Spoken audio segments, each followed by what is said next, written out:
આજરોજ સોહિલભાઈ ચિસ્તિયા અને ચિસ્તિયા ફાઉન્ડેશનની ટીમ દ્વારા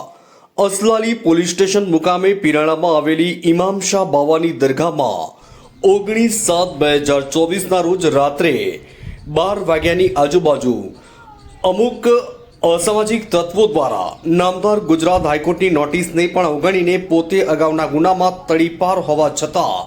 ત્યાં હાજર પોલીસ અધિકારીઓમાં police inspector, police sub inspector, D સ્ટાફના માણસો, જવાબદાર પોલીસ અધિકારીઓ અને હાજર પોલીસ પોઈન્ટના માણસો અને એસઆરપીના જવાનો સાથે મળીને હોદ્દાનો દુરુપયોગ કર્યો હતો અને કાયદાને હાથમાં લઈ સુરુચિત કાવતરું ઘડી ગેરકાયદેસર રીતે દરગાહમાં મૂર્તિ સ્થાપિત કરી દરગાહના બાંધકામમાં ફેરફાર કર્યો। તે તમામ અસામાજિક તત્વો અને પોલીસ અને જવાબદાર અધિકારી સામે ફરિયાદ દાખલ કરી કાયદેસરની કાર્યવાહી કરવા માટે લેખિતમાં ફરિયાદ આપવામાં આવી હતી અને આ ઉપરાંત આ બનાવ અનુસંધાને છેલ્લા 24 કલાકથી વધારે અન્ન અને જળનો ત્યાગ કરી ઉપવાસ પર બેઠેલા ટ્રસ્ટીઓની કબરો યથાવત અને એ જ સ્થિતિમાં રાખવાની માંગને તાત્કાલિક ધોરણે પૂર્ણ કરવાની રજૂઆત કરવામાં આવી હતી અને આ તમામ ટ્રસ્ટીઓને આ દરમિયાન કંઈ પણ થાય તો તેની જવાબદારી તંત્રની રહેશે તેવું જણાવવામાં આવ્યું હતું।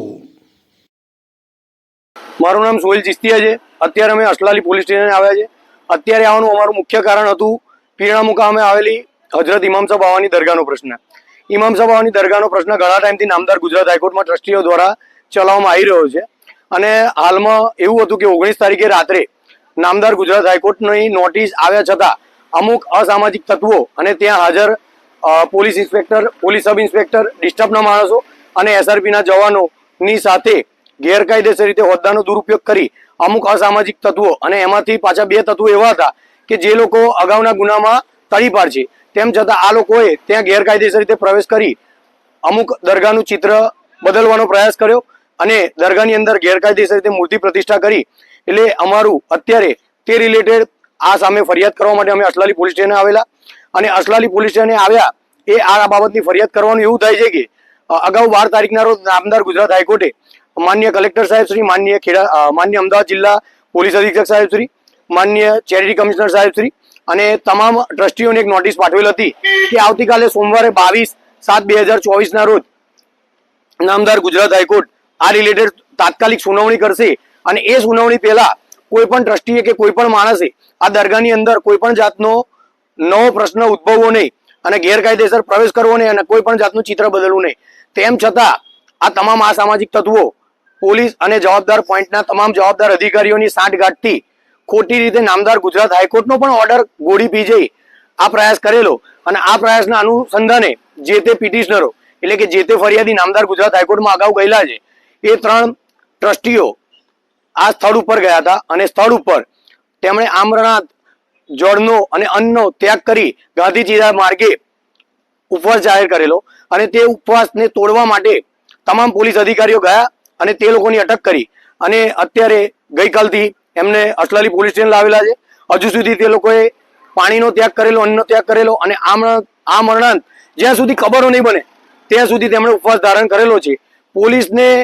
આ ચોખ્ખું આપણને દેખાઈ રહ્યું છે કે પોલીસ જે તે લોકો કાયદેસર ને પણ ગેરકાયદેસર રીતે આ જગ્યાએ જઈ તોડફોડ કરી, આ જગ્યાએ જઈ ખોટી રીતે પ્રવેશ કર્યો અને આ અસામાજિક તત્વોએ જે આ કામ કર્યું તેમની સામે કોઈ પણ જાતના પગલાં નહીં લેતી અને ગાંધીજી માર્ગે આ જે 3 ટ્રસ્ટીઓ નામદાર ગુજરાત હાઈકોર્ટની શરણે ગયેલા છે તેમને ગેરકાયદેસર રીતે લાવી અટક કરેલ છે। એટલે અમારી અત્યારે અહીં એક જ માંગ છે કે હું જાતે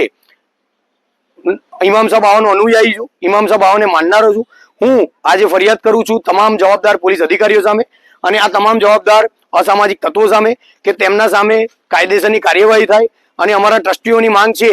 તે પૂરી કરવામાં આવે અને આ દરમિયાન અમારા ટ્રસ્ટીઓની જાનમાલને કોઈ પણ જાતનું નુકસાન થશે કે ફરિયાદીની જાનમાલને કોઈ પણ જાતનું નુકસાન થશે તે તેનું તમામ જવાબદાર તંત્ર રહેશે અને અમે હજુ પણ નામદાર ગુજરાત હાઈકોર્ટની